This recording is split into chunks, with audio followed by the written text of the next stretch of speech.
Hi guys, welcome back to Heritage Homestead. Today we are making some one-jar meals. We are at the beginning of another gardening season. If you're new here, I'm in my second year as a newbie homesteader, and so I know I'm going to be growing more this year, and I just need some convenient meals on my shelf. I love one-jar meals, or meals in a jar, whatever you want to call them. I've actually borrowed my mom's canner. Right over there, you can see she has a Nesco canner and I have two. So between the three, I can can 12 meals right now. And that's what we're gonna do. We'll make pork fajitas, pot roast in a jar, and kung pao chicken.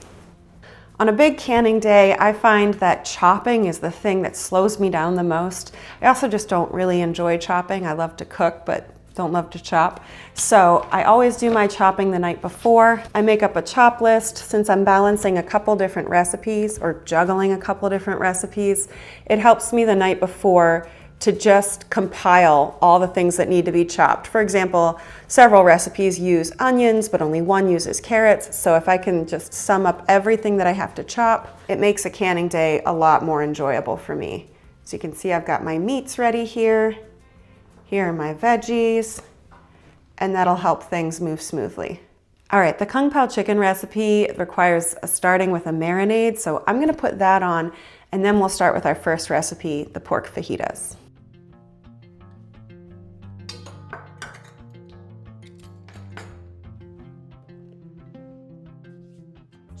This kung pao chicken recipe comes from the book Meals in a Jar by the Canning Diva.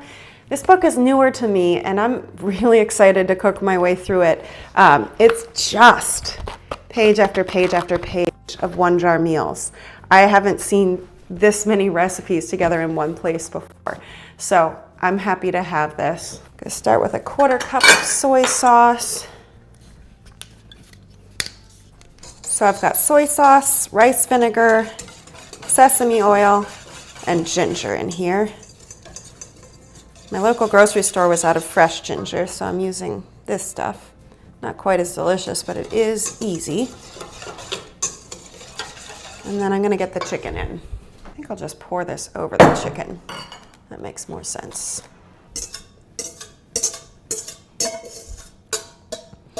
I love Asian flavors.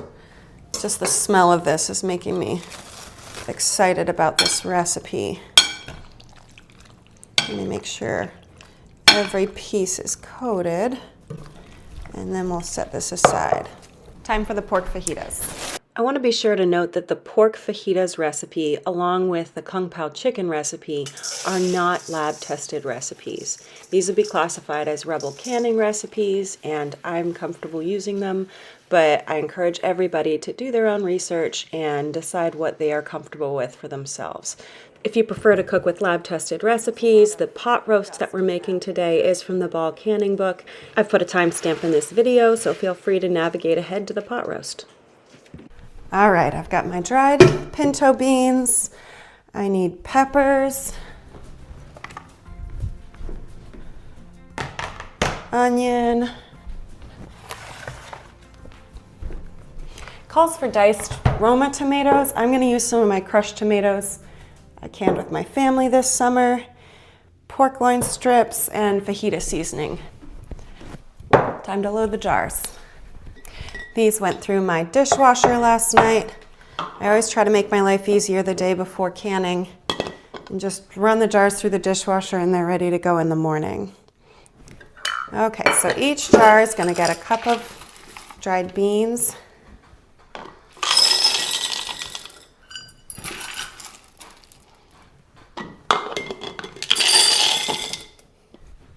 And then 1/2 cup of peppers.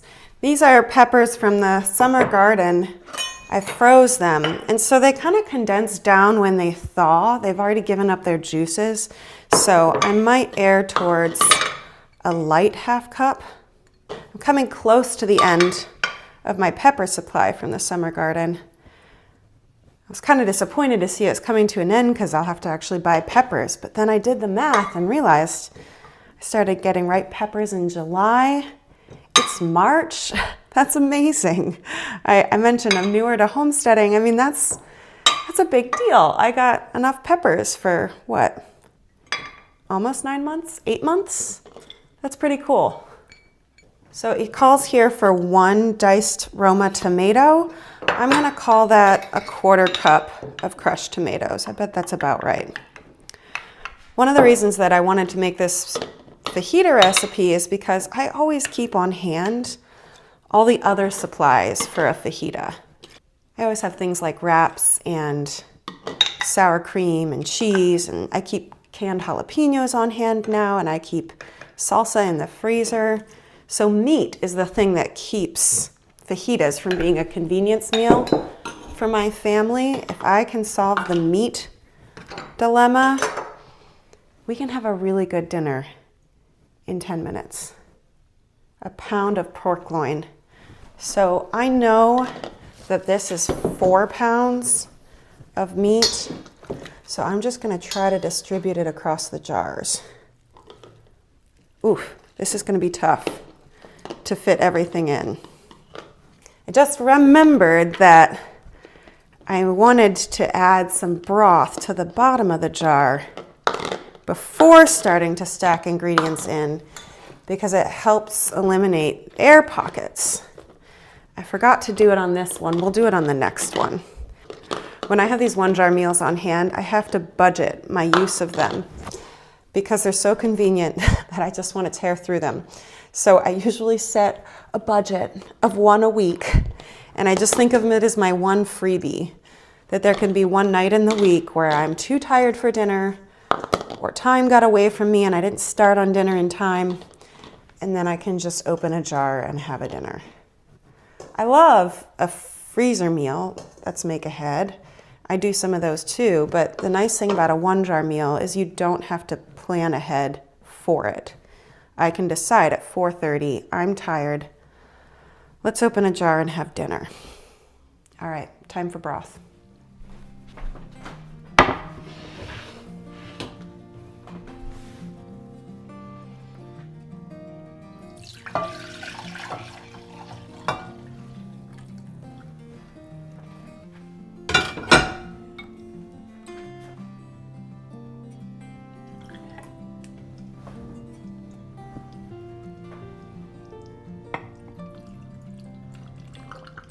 In the past, I've found that these raw pack meals can be prone to siphoning. One of you pointed out, really helpfully, that when you can raw meat, it cooks while canning, and so it releases its juices and raises the liquid level in the jar. That makes a lot of sense. So I err towards generous headspace with a raw pack recipe. The recipe calls for 1 inch, but I'm erring towards about 1 1/4.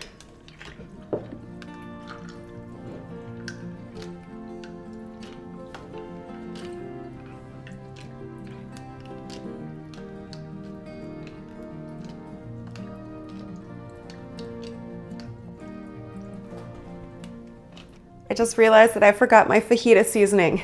That would have been really disappointing. Fortunately, now that I've debubbled the jars, there's still space for more broth to be added. So I'm gonna add some to each jar, a tablespoon, and then I'll top off the jars with broth, and this will mix in and it'll all be good.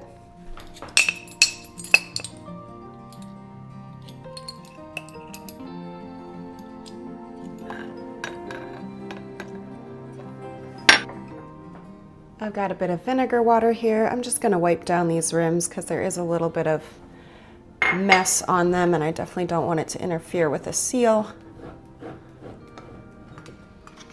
I'm using 4 jars lids. I've had success with different brands, but this one's been pretty consistent for me. I switched to them about a year ago, so I'll keep using them.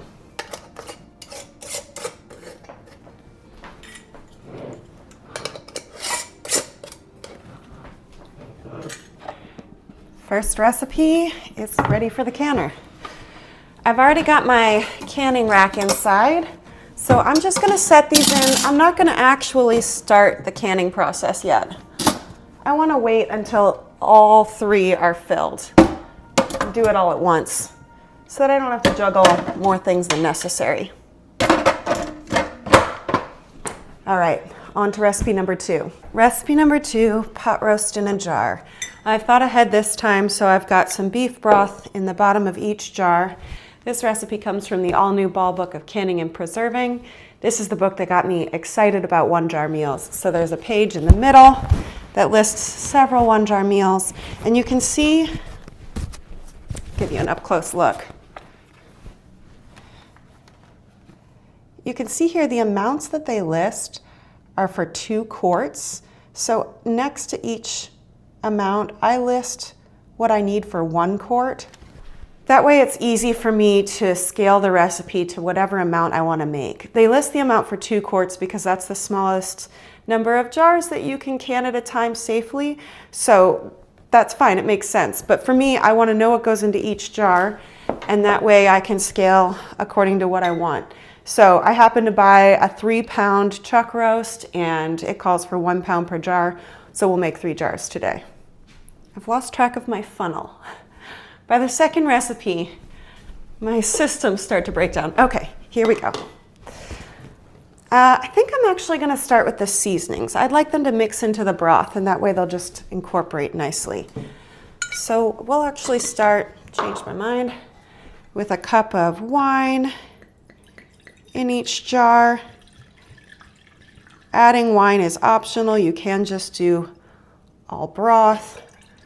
But I just think it's such good flavor. My kids like it too. I don't know if that's bad. It's only the cooked wine they have, but they know the taste of it now. I've done beef bourguignon in a jar, and they call it wine meat, and they look forward to wine meat. So I'll bill this to them as more wine meat. Just a slightly different take. 2 bay leaves.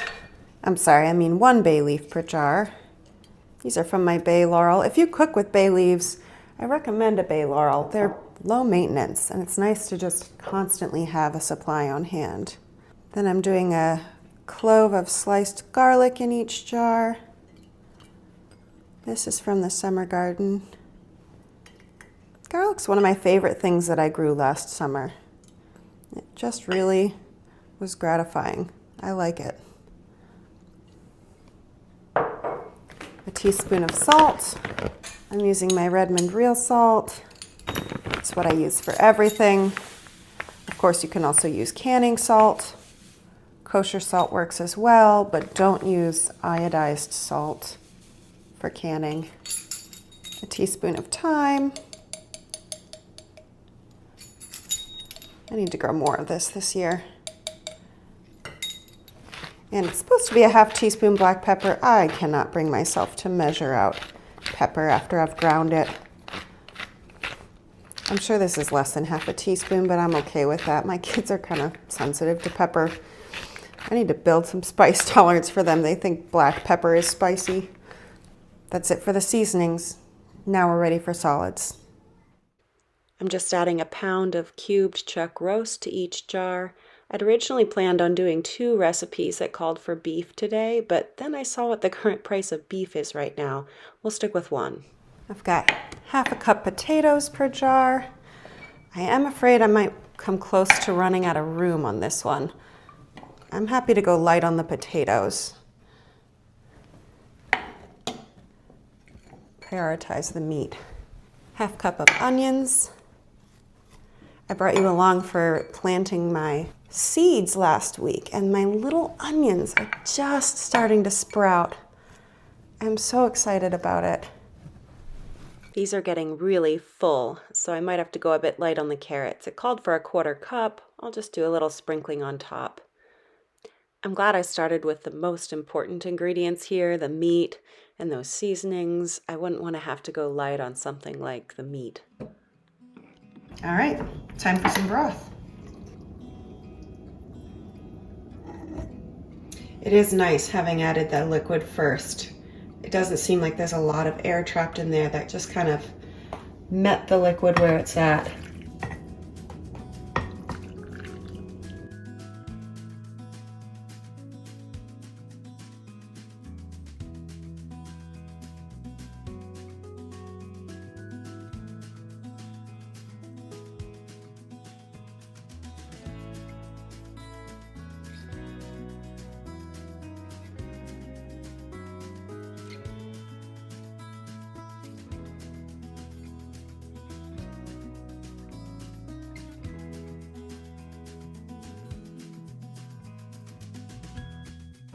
Okay, recipe number 2, pot roast, check.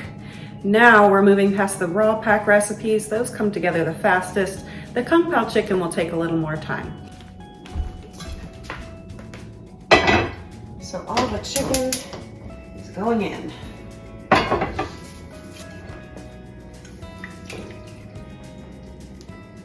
If I really wanted to take my time with this, I'd do it in batches so that it's all touching the bottom. But I think this way will be fine for me today. All right. Some of that stuff on the bottom's getting nicely cooked. Let's flip it over. That's pretty. I love seeing things get a little caramelized like that. While that chicken cooks, we're gonna do a little side task here. We're gonna make some hoisin sauce. The kung pao chicken calls for hoisin sauce, and I didn't wanna skip it because I know that it's gonna give it a lot of flavor, but the hoisin sauce you can buy at the store has a lot of sugar in it. And I've been avoiding sugar for about a year now because it gives me headaches. I don't wanna have headaches. So I figured, why not try making my own? I've never done it before. So I don't know how this will taste, but I bet it'll be good. So it was soy sauce and sesame oil. I've got some rice vinegar here. And then it calls for 3 tablespoons of molasses. Since I'm skipping cane sugar, I'm gonna use maple syrup. I'm so excited about this because it's our maple syrup. This is the first year that John and I have made our own, and it gets darker as the season goes on. We are close to the end of the season. Let me wash this. We're close to the end of the sap season here in Central PA, so this is what our syrup looks like now. It's so cool to me. I'm actually going to share with you next week everything we've done to make our syrup, from tapping trees to boiling down the sap to eating pancakes. Guess that's not really part of the process, but it's the point, isn't it? At this point, it calls for peanut butter. My daughter's allergic, so I'm gonna use almond butter. Put in 2 garlic cloves. Coming to the end of the garlic that I grew, not quite done with it, but mostly.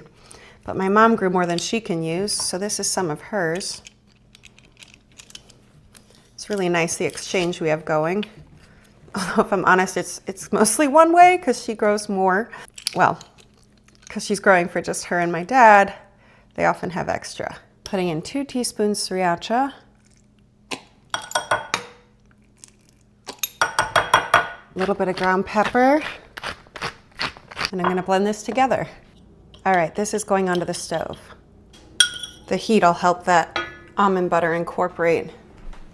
While that heats up, I'm gonna make a little cornstarch slurry that will add to that to thicken it. I'm gonna slowly add this. I can't say that I'm proud of the texture. As you can see, there are definitely cornstarch lumps in there. So I will need to do better next time at really incorporating that cornstarch into the water before I put the slurry in the pot. But I'm eager to see what the flavor is like. That is really good. That is really good. The sriracha definitely gives it enough kick that it would be a little too much for my kids. If I were using a recipe where I just use this as the sauce, I think it'll be toned down in the kung pao chicken. But I might tone down the sriracha to make this for my family, but that's good. I think I will make this some other time and we'll do some kind of stir fry with just this. I'm pretty sure all that sweetness would be a win with my kids too. All right. I had to turn the chicken off to give me time to make that sauce. Now, getting back to the chicken, it's time to add the veggies. So I've got 7 cups of pepper, 2 cups onion,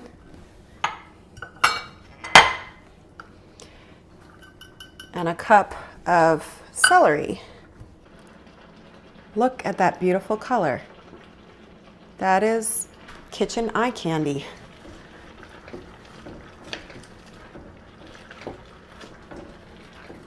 Okay, time for the last step in this process.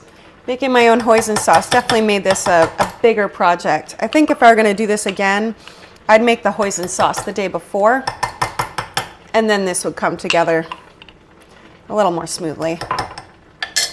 So I'm just getting 4 tablespoons of hoisin sauce mixed into this water. And then it calls for adding a 1/4 cup of sugar. As you know, I'm trying to skip that, so I'm gonna do 3 tablespoons of honey. When I swap honey for sugar, well, first of all, honey for sugar is a safe canning swap. When I swap it, you have to use a little bit less because the sweetness in honey is more concentrated.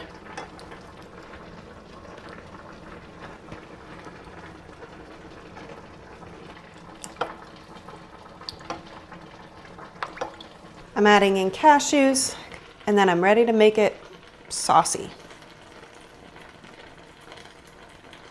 This has had 10 minutes to simmer. It's so pretty. It's ready to go into jars now. For a recipe like this that's solids and liquids all together, it's important to start with filling jars with just the solids and distribute them across all the jars, then distribute the liquid across all the jars. Otherwise, you end up with some jars that are just full of chicken and peppers and other jars that are basically broth. It's just going to be so nice over rice. Any 1-jar meal that I can eat over rice is just perfect because I make my rice in a rice cooker, so that's another thing that I don't have to monitor or think about at all. I can throw on the rice, heat what's in the jar, and we've got a meal. If I'm feeling ambitious, maybe we add a salad, but there's also some veg in here, so if I'm tired, maybe we don't.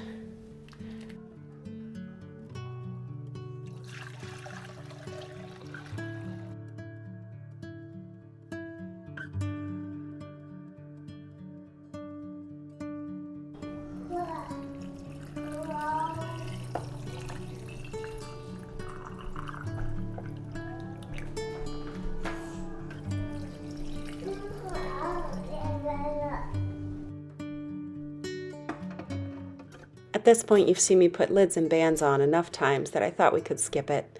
Every jar got a 4 jars lid, and bands were tightened to fingertip tight. Okay, at last it is canning time. So I've got my canning rack in the bottom of each of these, and each is filled with 4 jars. I can combine different recipes in the same canner because they all process for 90 minutes. So now I need to get 2 quarts of hot water into each canner.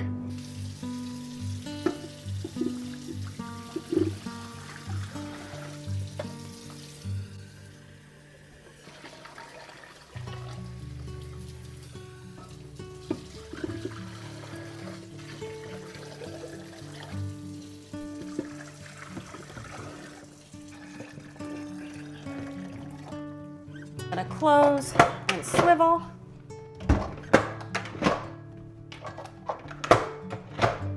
Then I'm just confirming that each pressure limiting valve is set to exhaust.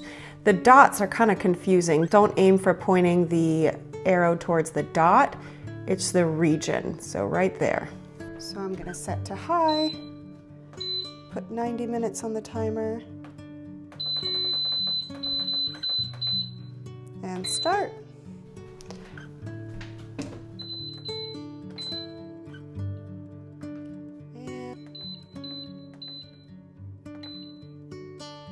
The chase bar is what I want to see. That means things are starting.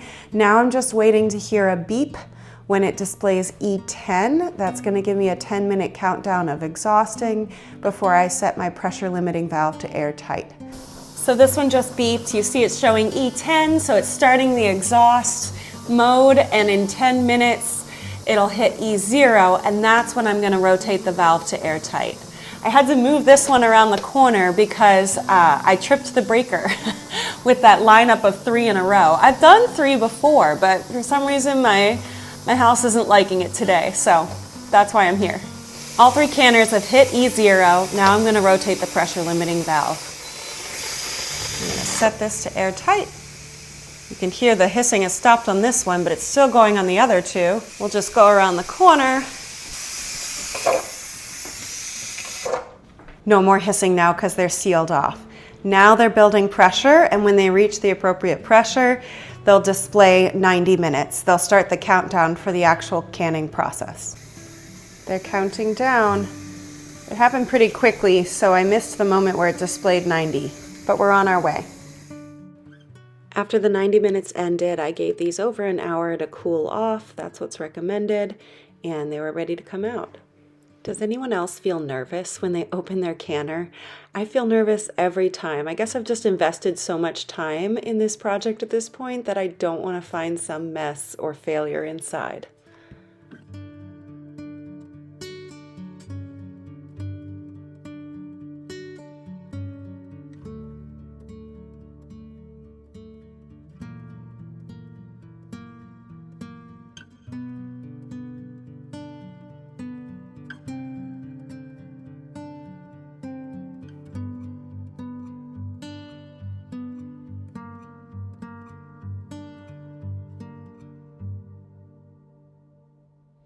Well, I did have an issue. It's a little embarrassing, but I'll give you the truth. This one shattered. I mentioned to you that the breaker flipped when I tried to run all three of these together, and by the time I got everything up and running again, I think the jars had cooled off. So I'm wondering if it got some thermal shock as the canner heated up and began its canning. That's my best guess. I'm disappointed about that one. Hopefully there aren't any more. These have had some time to cool down and everything's sealed, so I'm happy with that. Like I said, we tend to eat these about once a week, so this is an almost 3-month supply. That means for 3 months, I can give myself the gift once a week of just having an easy dinner night. I'm curious which recipe you think your family would enjoy the most. Let me know in the comments.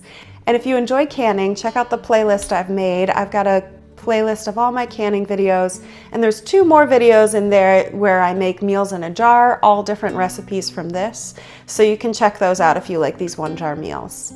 I look forward to sharing more with you next week. If you enjoy joining me for projects like this, please be sure to like and subscribe, and I'll see you next week. Bye.